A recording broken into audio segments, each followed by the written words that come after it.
I speak to you today with feelings of profound sorrow. The room had been prepared for a routine royal briefing.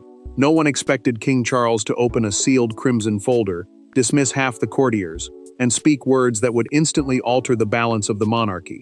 With William watching in stunned silence and Camilla unable to conceal her reaction, the king issued an emergency proclamation naming Catherine Guardian of the Throne, a role carrying authority, trust, and consequences far beyond any title she had previously held. Before we go deeper into what this really means for the royal family, make sure to subscribe so you don't miss a single update. Charles knew everyone seated understood this was no ordinary meeting. The Privy Council, a body of advisors called to support the sovereign, had been summoned to Windsor Castle with less than 2 hours' notice, after a confidential assessment warned that the monarchy lacked a safeguard whenever the king could not act. That warning mattered, because confusion could leave the heirs exposed, the household divided, and the crown vulnerable when certainty was needed most. Catherine had entered believing the discussion concerned Prince George and his preparation for public duty. Then Charles read her name. She gripped the edge of her chair and stared at the page. The proclamation, a formal royal order carrying the monarch's authority, named the princess guardian of the sovereign's constitutional position, protector of the young heirs, and keeper of continuity during a family or national emergency. Camilla did not move. She did not interrupt. Yet the queen consort withdrew her hand from the table as the meaning settled over her. The responsibility had not gone to the king's wife. It had gone to the future queen. For her, that distinction cut deeper than ceremony, because it revealed where Charles believed trust now rested. William watched his father turn the final page and noticed something others had missed. Beside the king's signature sat a royal seal reserved for emergency succession planning under Queen Elizabeth II. The mark suggested this decision had roots older than the gathering. It also suggested Charles had not acted in panic, despite the meeting's urgency. Charles closed the crimson folder before anyone could question him. He looked at Catherine and said, "The crown must know who will protect it when I cannot." The sentence landed with force. It hinted at weakness, danger, and a fear the monarch refused to name. Camilla remained seated when the others rose. Then she turned to Charles and asked whether the proclamation could still be withdrawn. But the king's decision was not simply about constitutional preparation. It placed 4 members of the family on opposite sides of a struggle none of them could now avoid. For the public, the proclamation would soon become a historic royal announcement. Inside the family, it was something far more personal. To Catherine, it was an overwhelming burden. To William, it was confirmation that his father feared the future. To Camilla, it felt like exclusion delivered in ceremonial language. And to Charles, it was the most painful admission of his reign. The monarchy needed a protector whose authority might one day have to stand above his own household. Catherine walked beside William in silence, still carrying the weight of the words spoken inside the council chamber. As the future queen and mother of George, Charlotte, and Louis, she already stood at the center of the monarchy's next generation. Yet this new duty went further. The guardian of the throne was not merely an honor, but a role created to protect royal continuity when the normal chain of command failed. Charles trusted her, because she connected his reign to the future kings. But that trust now felt dangerously close to a warning. William reached for her hand when she finally stopped in the private corridor. Catherine admitted that she did not feel prepared to carry authority designed for an emergency no one would explain. The prince understood why his wife had been chosen, yet he could not ignore what the appointment suggested. His father was not preparing for a distant possibility. The king feared something sudden, something serious, and perhaps something already moving inside the palace. Camilla entered her sitting room without speaking. She removed a royal brooch, placed it sharply beside a framed photograph, and told her aide that the proclamation had made her position feel ceremonial and empty. The queen consort had spent years standing beside Charles, defending his reign and absorbing the judgment that came with it. Now, when power mattered most, he had placed his confidence elsewhere. She felt wounded, and that wound was beginning to harden into anger. Charles remained alone with the signed document. Across one page, he had added a handwritten clause, stating that the guardian's first loyalty belonged to the crown's continuity, even if protecting it required opposing the sovereign's personal wishes. The monarch understood the danger of that sentence. He was giving Catherine permission to resist him. William discovered the full scale of her authority moments later. She would receive access to sealed succession files, protected family correspondence, and emergency instructions concerning all three children. Those records mattered because they controlled what could happen to the heirs if the king or the prince became unable to act. William confronted his father and demanded to know why such powers were necessary. Charles looked at him, then answered with chilling restraint. Someone inside the family had already tested the monarchy's safeguards. That warning pointed backward to a private incident at Balmoral that transformed quiet concern into an emergency demanding immediate action. Weeks before the proclamation, one private confrontation at Balmoral had exposed how dangerously uncertain the monarchy's chain of command had become. It began with a locked cabinet, an unsigned instruction, and a demand concerning Prince George's future. By the time Charles entered the library, Catherine was standing between a senior courtier and a document she believed should never have existed. The king would later call that evening the moment he understood the throne needed a guardian not someday, but immediately. Catherine had not been told that the royal household was conducting a private continuity exercise. The process was meant to decide who could act for the heirs if Charles and William were both suddenly unavailable.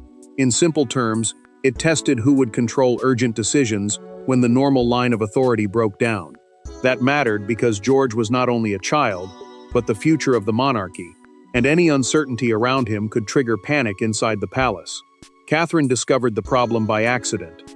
A senior courtier opened a locked cabinet and removed an unsigned directive concerning her eldest son.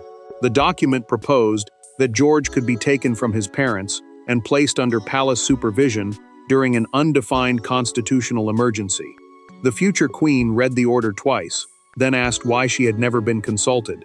The courtier tried to explain that the instruction was only a draft. Catherine refused to be calmed. She carried it directly into the library just as Charles arrived and placed it before him. Then she asked the question that changed everything. Did protecting the crown now mean taking a child away from his family? Charles recoiled. He had approved the continuity exercise, but he had never authorized that language. The king demanded to know who had requested it. Silence followed, until the courtier admitted, in a documented internal account prepared after the meeting, that Camilla had given verbal approval for an independent emergency plan concerning George. Camilla entered soon afterward and defended herself. She insisted she had acted to prevent confusion if both the monarch and the prince became unreachable. The queen consort said the palace could not afford hesitation when the direct heir was involved. Catherine answered that no emergency gave anyone the right to make secret plans for her son. Charles stared at the unsigned directive for several seconds. Then he tore it in half and ordered every copy destroyed. Yet the damage had already been done. The monarch now understood that his household could move further than he intended, and faster than the family could stop it. That same night, Charles privately instructed his secretary to draft a new emergency proclamation. This one would place final protective authority over the heirs in Catherine's hands. When Camilla learned that the Balmoral confrontation had directly inspired the new appointment, her silence ended, and the family's private divisions finally erupted face to face. The confrontation happened without advisors, secretaries, or witnesses willing to intervene. Camilla entered Catherine's sitting room carrying a copy of the proclamation and closed the door behind her. She did not offer congratulations. She demanded an explanation. What followed was not a dispute over protocol, but a bitter clash between two women defending entirely different visions of loyalty, one built around the sovereign's household, the other around the future of the throne itself. Camilla placed the document on the table and asked whether Catherine understood what it had done. The proclamation, a formal order carrying the king's authority, did more than create a new duty. It told the palace that Charles trusted the future queen to protect the monarchy during a crisis, more than he trusted his own wife. For the queen consort, that message threatened years of hard-won acceptance. Catherine did understand. She also understood the cost of refusing. Without clear authority, George, Charlotte, and Louis could again become subjects of secret planning whenever fear entered the palace. The princess knew accepting the role might damage her relationship with Camilla forever, but she could not leave her children exposed to decisions made behind closed doors. Camilla pushed the proclamation closer and accused her of turning the Balmoral incident into a weapon. Catherine did not raise her voice. She answered that no one should have prepared instructions concerning George without speaking to his parents.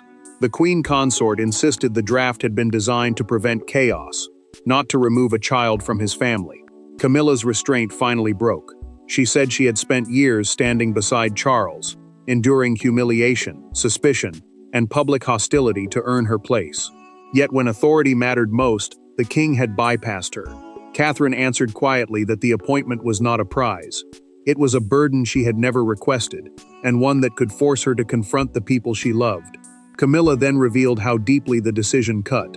In a recorded private conversation later preserved in the palace archive, she said Charles had once discussed creating a similar protective position for her. The king abandoned that idea after discovering the unsigned Balmoral directive. What Catherine had received was the role Camilla believed had once been within her reach. Catherine met her anger with a truth of her own. Charles had instructed her to oppose anyone, including William, if an emergency decision endangered the crown or the children. The future queen understood what that meant. Her duty could one day place her against her husband, her sovereign, or both. Camilla reached the door, then stopped. She warned that the proclamation would not merely protect the succession, it would expose who truly controlled the monarchy whenever Charles was weakest. Her warning carried a dangerous truth, because the authority behind Catherine's appointment did not rest on affection alone. It rested on documents powerful enough to overrule the royal household. The title sounded ceremonial, almost symbolic. The sealed pages beneath it proved otherwise. Catherine had not been appointed merely to advise, comfort, or represent the crown.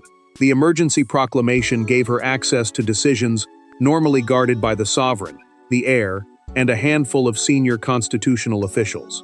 When the princess opened the accompanying black portfolio, she discovered the true scale of Charles's decision and understood why Camilla had reacted as though something precious had been taken from her. Catherine read the first page slowly. The office of guardian combined three powers: protection of the royal family, continuity of the succession, and limited emergency oversight. In plain terms, it existed to keep the monarchy functioning if fear, illness, or confusion disrupted the normal chain of command. The role could only become active when Charles declared a serious threat to royal stability, which meant its creation was not symbolic. It had been designed for danger.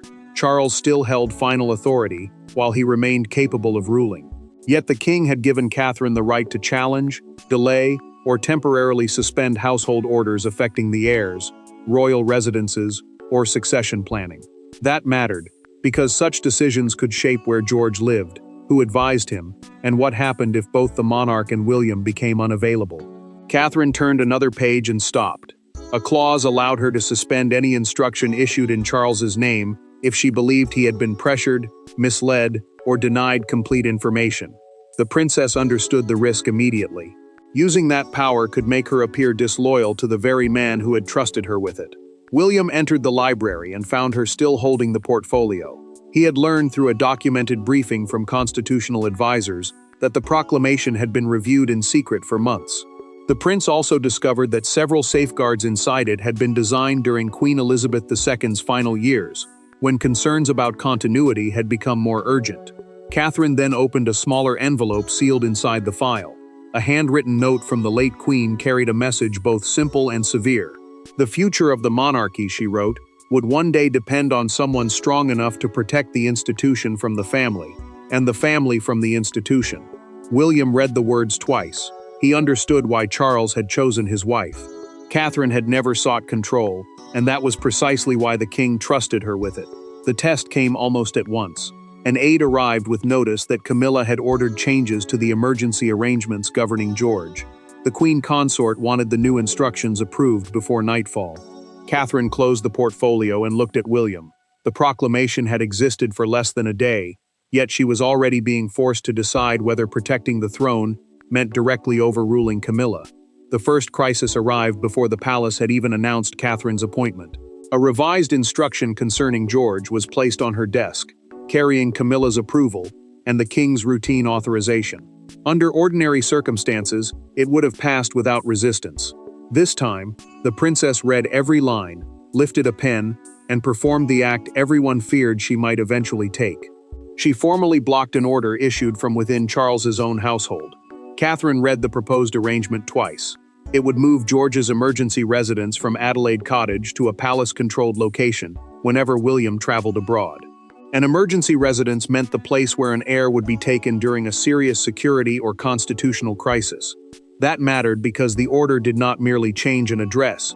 It shifted control over her son from his parents to the royal household. Camilla defended the change in a documented palace briefing. She argued that the direct heir's safety could not depend only on private family wishes, especially when the prince was overseas and the king's health or availability might be uncertain. The queen consort called the plan practical. Catherine saw something colder, a rule that treated George less like a child and more like property of the crown. Catherine lowered the paper beside her son's unfinished schoolwork. The language disturbed her. It described George as a constitutional asset, whose location had to be secured independently of parental preference. The princess felt anger rise beneath her fear. Her new authority had been created for exactly this kind of moment, yet using it could ignite a conflict before the proclamation was even public. William hesitated when she showed him the order. The prince agreed that the wording was unacceptable, but warned that blocking a document carrying Charles's authorization might look like a direct challenge to the reigning monarch. He feared the palace would portray them as impatient for power. Catherine found the answer hidden in the approval record. Charles's signature had been added inside a bundle of routine papers without a full verbal briefing. The king had not been told that George could be removed from his family home. The discovery proved why the guardian role mattered. Royal authority could be used before the sovereign understood the full consequence. Catherine picked up her pen and wrote 4 words across the page: suspended under guardian authority. She set the pen down, sent the order directly back to Charles, and requested a private explanation. Charles responded within minutes. He summoned both Catherine and Camilla to Windsor. Camilla arrived first and expected to enter beside the princess. Instead, the queen consort was told to remain outside. The king had chosen to meet Catherine alone. That private meeting would determine whether she had exceeded her authority or proven why Charles had trusted her with it.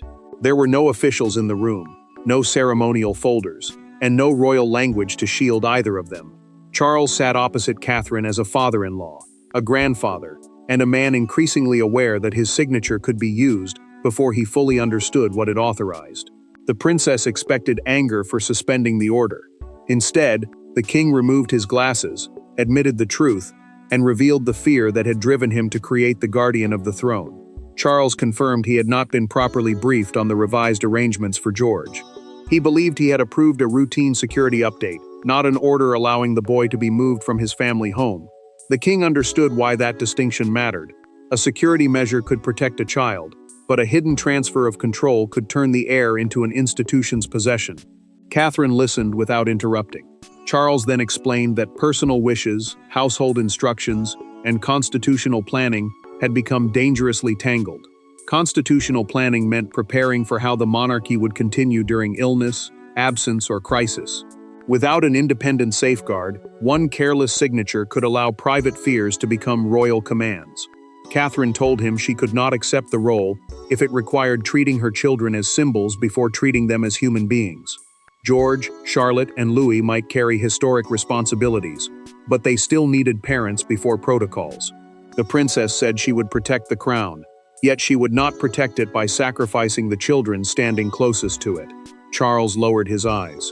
His greatest fear, he confessed in that private conversation, was not losing control of his reign.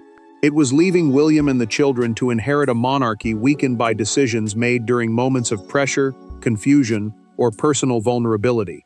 The king feared that silence now could become damage they would spend years repairing. Charles finally explained why Catherine had been chosen. At Balmoral, she had confronted him without trying to embarrass him, defeat Camilla, or increase her own status. The princess had spoken only for her son and for the integrity of the crown. Her lack of ambition had become the strongest proof that she could be trusted with authority. Charles pulled the suspended order toward him. He endorsed Catherine's decision, signed a corrected directive keeping George with his immediate family, and removed the disputed arrangement completely. Then the king asked her to remain guardian permanently, not merely for the present emergency. Catherine accepted, but she set one condition.